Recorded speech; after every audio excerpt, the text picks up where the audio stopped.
Something huge is brewing as the Milwaukee Brewers conversation ongoing about the starting rotation heading into the postseason still remains a major question. And with what Pat Murphy had to say recently and a lot more hints coming out, we now know and have an idea of what the plan is going forward for this Milwaukee Brewers team in this postseason. Ladies and gentlemen, we have a lot to break down here in this video. Before we get into it, though, I ask you one favor, and that's if you haven't already, be sure to hit the sub button. Join me here on the channel. We know it's just over 74% of you guys watching right now have not done so already, and we have a lot of news coming, and you won't want to miss it. We're also on the road to 1K. Your sport's been absolutely phenomenal as of late, and I appreciate all of you guys on this journey, but we need to get straight into this because questions are still continuing to surround the starting rotation heading into the postseason, and with the sheer amount of injuries that this Milwaukee Brewers team has, questions are going to be asked, and questions need to be answered. And so far, as of right now, we have 3 games left. Pat Murphy has given a few hints as to what the plan could be,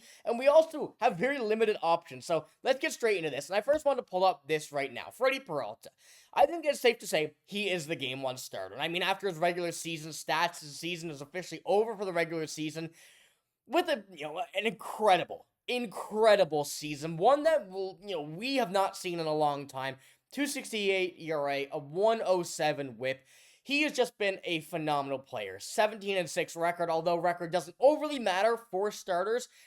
Every other stat has shown that he is legit. It makes sense. He is the guy that this team is after, and he is the guy that this team is falling back on. So when you're looking at Freddy Peralta, very safe to say he is in this list. But when it comes down to the remainder of this rotation and how everything is really playing out, there's a lot of questions being asked. And I feel like the other one is Jacob Misiorowski. And this is what Pat Murphy had to say on that topic.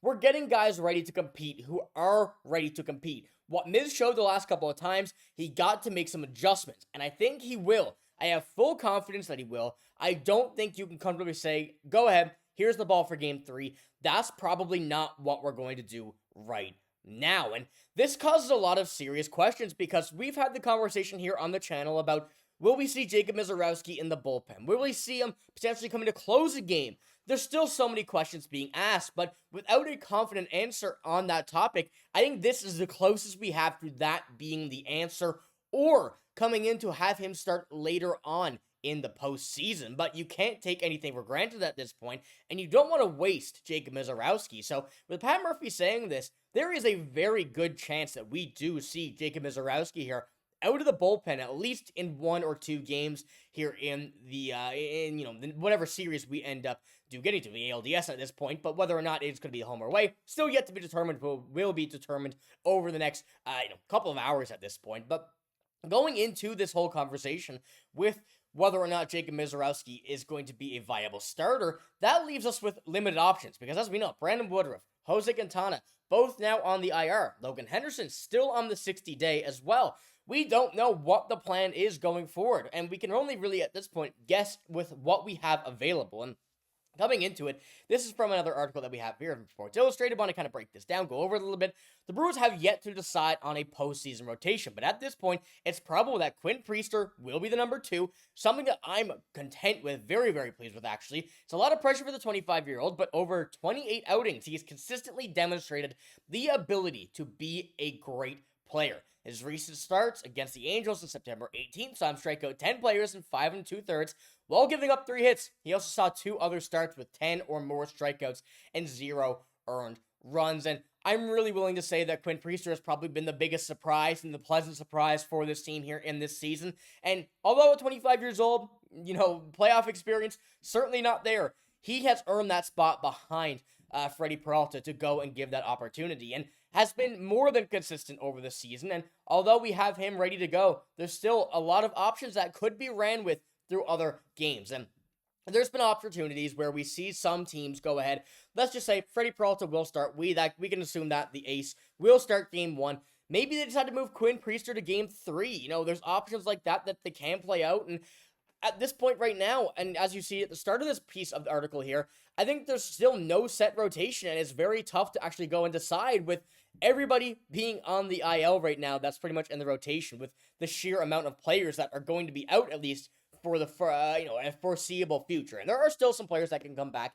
We just can't assume just yet. And I believe it was Brandon Woodruff going back to the 22nd he was retroactive, so there is time for him to come back as well from the 15-day IL, and it's going to be a big kind of day-by-day process until this point right now. But as we currently stand on the rotation, Freddy Peralta, Chad Patrick, Quinn Priester, Jacob Misiorowski, and Robert Gasser, and whether or not it will be Chad Patrick or Robert Gasser in that Game 3, or even Quinn Priester or Misiorowski, if he makes those changes that Pat Murphy spoke about, there's still going to have to be a big conversation about, will we see any of these other guys go in the bullpen? Will you not necessarily sit these guys, but will you give these guys the day to go ahead and make their kind of plea to be in this game? I think there's so many questions still surrounding this, but with Pat Murphy at the helm here, he's kind of got this locked down. I think that's fairly safe to say, and he knows what the plan is already, but certainly is not just going to put it out there at this very point in time. But going on and continuing with it, our next few starts, Quinn Priester, of course, tonight,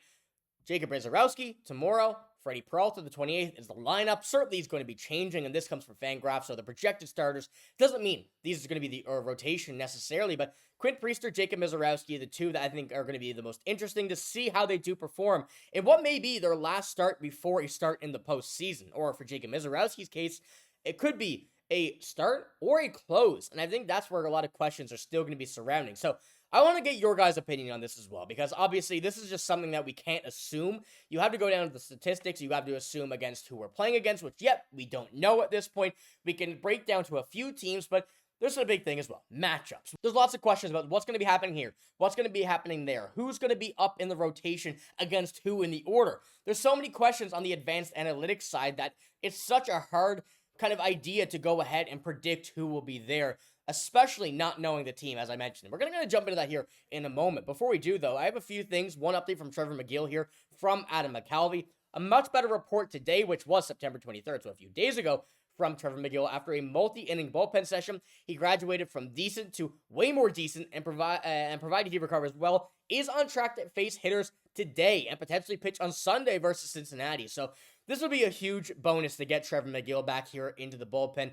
Have Abner Uribe still be available, still potentially close at this point, depending on how much, how back, I should say, Trevor McGill is, whether or not they trust him to close out a game. That just adds a bonus to the bullpen and gives them an extra arm in here, whether you go Jacob Misiorowski, maybe an Abner Uribe, Trevor McGill, or vice versa. There's a lot of options now in the bullpen, especially with Trevor McGill coming back, as long as he is healthy. That is the main thing. You don't want to burn him out, but there is a very good chance he will be here before the postseason, and of course, if he comes back Friday, that is the ultimate best opportunity. So we're going to, or comes back Sunday, that will be the best opportunity to see there. So that's going to be something that we think we need to take day by day at this point. But also on this one, once again, we don't really know who we're playing with, against in this postseason. So until the Brewers officially lock up the number 1 seed, nothing can be fully ruled out. If the Brewers were somehow to drop down to 2, which this tonight's going to be the night we figure that out or not, but they would either face the Los Angeles Dodgers or the number 3 wildcard team, currently the Mets. But again, the Brewers are significantly more likely to lock up that number 1 seed. So a date with the Cubs or Padres will either be on the horizon, which, as you see here, far more likely. But with one game now being the magic number, the one more win, the Cubs or the Padres, two very interesting matchups. And as I mentioned, you get to see the Cubs a lot more. You get to see kind of the way that they're going to play their game, which could be a very big idea behind how a starter will play out and how the rotation will play out here in the postseason. And I think these last 3 games are really going to say a lot on the rotation side of things. Of course, one win being the magic number to lock things up. But going into it, the starters, the rotation, the bullpen, a lot of this is going to play into what we do see, come a week's time when we get to the postseason. So this is one thing I want you guys to watch very carefully. We're going to be keeping you guys updated with all of that. And I do apologize for the lack of videos over the past few days. Been quite a busy time. But now with this, we have one more series left to get this locked down. And as I mentioned, one more game for the NL and MLB number 1 seed. The magic number is 1. That could go either way tonight, tomorrow, or Sunday. And we're going to be keeping you guys up to date with everything that's going on through this time. But I want to know the one big thing, what you guys think about the rotation down below. Who is your ideal rotation for the NLDS? I'm very curious to see, and I think we're going to get a lot more information over the next couple of days from Pat Murphy and this Brewers team, but we're going to have to wait until then. That's all I got here in this one. If you did enjoy, give it a like, hit the sub button as well. I'm signing out, though. Thanks for watching. Hope you have a great day. See you later.